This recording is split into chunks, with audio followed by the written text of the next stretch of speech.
पंकज भैया कहें कि सर आज आप विनोद पांडे जी अनशन पर बैठे थे, क्रमिक अनशन था, आज उसे तुड़वाया गया है। जो मांगे थी तो कब तक में पूरी होगी? ये विनोद जी का एक ज्ञापन प्राप्त हुआ था डिजिटल क्रॉप सर्वेयर की, जो अभी हम पटवारी के सहयोग के लिए भर्ती हर हलकों में हमने किया है मध्य प्रदेश शासन की तरफ से।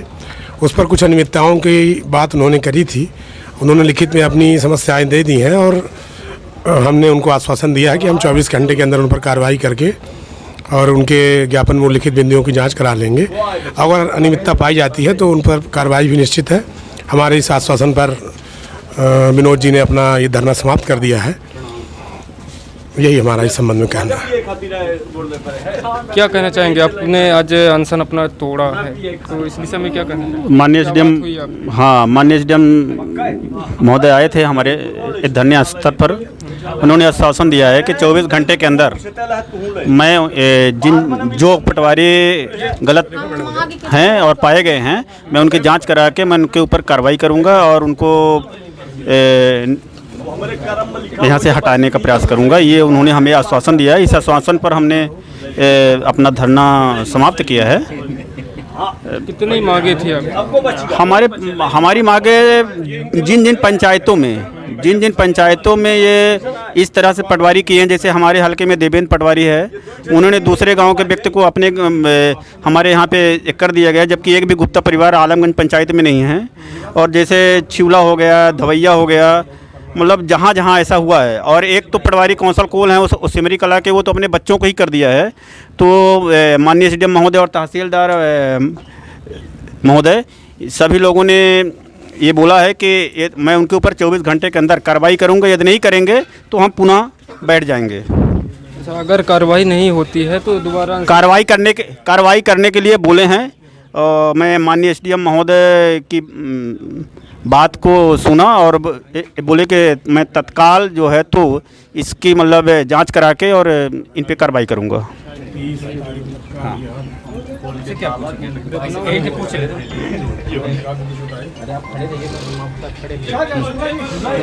आज विनोद पांडे जी का जो क्रमिक अनशन था वो टूटा है, क्या बात हुई प्रशासन? देखिए, जिन बिंदुओं को लेकर विनोद जी ने यहाँ पर ये अपना धरना शुरू किया था, अपना धरना जो शुरू किया था, उस पर प्रशासनिक अधिकारियों ने, एसडीएम साहब ने, तहसीलदार साहब ने और यहाँ के सभी नायब तहसीलदार साहब लोगों ने मिलकर उस पर चर्चा किया और अधिवक्ता पक्ष के भी लोग बैठे और लोग बैठे, विनोद जी के बीच बात बनी, धरना ये समाप्त हुआ है। लेकिन इसमें जो मूल चीज़ें चर्चा में सामने आई हैं उसको देखते हुए लगता है कि ये जो सर्वेयर भर्ती की प्रक्रिया है, सरकार खुद भ्रमित करने के नियत से इस तरह का विज्ञापन निकाला है कि उसमें न तो ये बताया कि पटवारी का पति क्या फॉर्म भर सकता है कि नहीं भर सकता है, या पटवारी का बेटा होना क्या फॉर्म भरने की पात्रता रखता है या नहीं रखता है। और कम से कम ग्राम पंचायत जो हमारी ऑटोनॉमस बॉडी है, जो लोकतांत्रिक प्रणाली के रूप में सक्षम संस्था है, उस पर वहाँ इश्तहार होता, विज्ञापन होता, गांव के अधिकांश लोगों को ग्राम सभा के भी माध्यम से सूचना मिलती, तो हमारे ये जो विवाद के विषय हैं वो कम से कम होते और स्थानीय स्तर पर पात्र संख्या जो है मैं समझता हूँ। और गांव में बेरोजगारों की भारी संख्या है, जो बेसिक उसका एजुकेशन है वो सबके पास लगभग है। तो इस तरह से सिस्टम में गड़बड़ी है। बाकी यहाँ पर स्थानीय स्तर पर जो बातें बन सकती थी, हमारे साथियों ने भी बात किया, सीनियर एडवोकेट साथियों ने बात किया। विनोद जी का धरना जो था जनहित का था और प्रशासन ने इस बात को गंभीरता से लिया और बात किया, तो आज उनने धरना समाप्त किया है। मेरा यही कहना है कि इसके पूरे सिस्टम को थोड़ा सा बेहतर करने की ज़रूरत है, जिस गड़बड़ियों के कारण ये आज विनोद जी को मजबूर होना पड़ा। अन्य जगहों पर लोग इस तरह की लड़ाई को लड़ेंगे विनोद की प्रेरणा से, लेकिन ऐसा ना हो पाए, इससे पहले इस पर सुधार हो। धन्यवाद।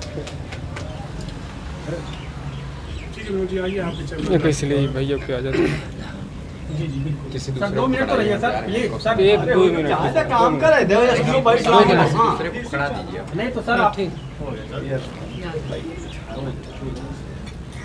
हमारे भैया से पूछ ले, सबको करना है यार, भैया बताइए। हां भैया हम खड़े हैं भैया के सामने आइए ना कहीं तुम लोग विराट एक ही अपना चलिए अपना एक ही ना पीछे का पकड़ी हो ऐसे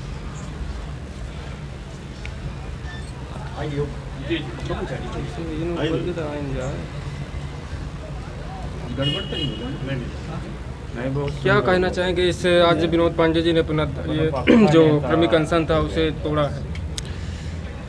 प्रशासन ने बातें सुनी, इसलिए धरना कोई निरंतर चलने वाली प्रक्रिया नहीं है। बातें सुनी गई तो धरना ख़त्म किया गया, ये अच्छी बात है। प्रशासन ने विषय को गंभीरता से लिया, लेकिन वास्तविकता यही है कि इसमें भारी अनियमितता कारण कुछ शासन की गाइडलाइन है और कुछ पटवारियों ने जानबूझ के भी किसी भी प्रकार बात का प्रकाश नहीं डाला। ये डिजिटल इंडिया शोर तो है, पर सारे लोग गांव के डिजिटल नहीं, क्योंकि योग्यता ही दिया गया है इस कार्यक्रम में 8वीं पास। तो उन लोगों को सही जानकारी नहीं मिली, इसलिए कुछ गांव में ऐसा हो सकता है कि गांव से लड़के ना आए हों, लेकिन युवक युवतियां बेरोजगार बहुत हैं। गांव के लोगों को यह अवसर मिलता तो कार्य भी पारदर्शी होता, क्योंकि इतनी राशि नहीं मिल रही है मानदेय में कि बाहर का व्यक्ति आके काम करेगा, तो निश्चित रूप से पारदर्शिता में भी कमी आएगी अगर बाहर के लोग रहेंगे। इसलिए इसमें नीति निर्णय जो है उसमें सुधार की आवश्यकता है। जहां गलतियां हुई उसको सुधारने के लिए आश्वासन के साथ धरना मैंने ख़त्म किया गया है, तो ये सही रहा। क्या कहना चाहेंगे आज इस धरने प्रदर्शन को? ये जो धरना प्रदर्शन समाप्त नहीं हुआ है, ये 24 घंटे के लिए स्थगित हुआ है। 24 घंटा जो यहाँ के प्रशासनिक अधिकारी हैं उनके द्वारा ये कहा गया कि 24 घंटे के अंदर अंदर हम कार्रवाई कर देंगे। यदि कार्रवाई नहीं करते तो इसको एक प्रकार से ये माना जाए कि 24 घंटे के लिए स्थगित किया गया है धरना। यदि कार्रवाई नहीं होती तो पुनः चालू हो जाएगा। अब बकाया जो ये लड़ाई थी तो पूरे तहसील स्तर की लड़ाई थी, किसी एक गांव की पार्टिकुलर लड़ाई नहीं थी। और इसको विनोद ने बहुत अच्छे, हमारे अधिवक्ता साथी हैं, उन्होंने बहुत अच्छा उठाया इसको, और ये गांव-गांव तक इसकी आवाज़ गई। समाचार पत्रों के माध्यम से, ये मोबाइल के माध्यम से गांव-गांव इसकी जानकारी गई।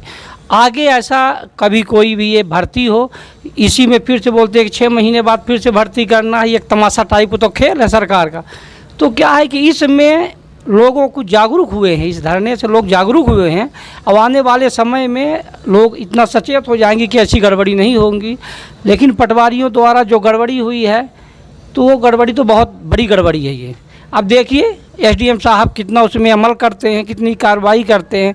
या तो अपने पटवारियों के दबाव में आ जाएंगे तो कार्रवाई नहीं भी करेंगे। हमको तो भरोसा है कि 24 घंटा बोल के गए, लेकिन 24 घंटा के अंदर कोई कार्रवाई नहीं होगी। चूँकि प्रशासनिक अधिकारी है, उनकी बात हमको मानना चाहिए।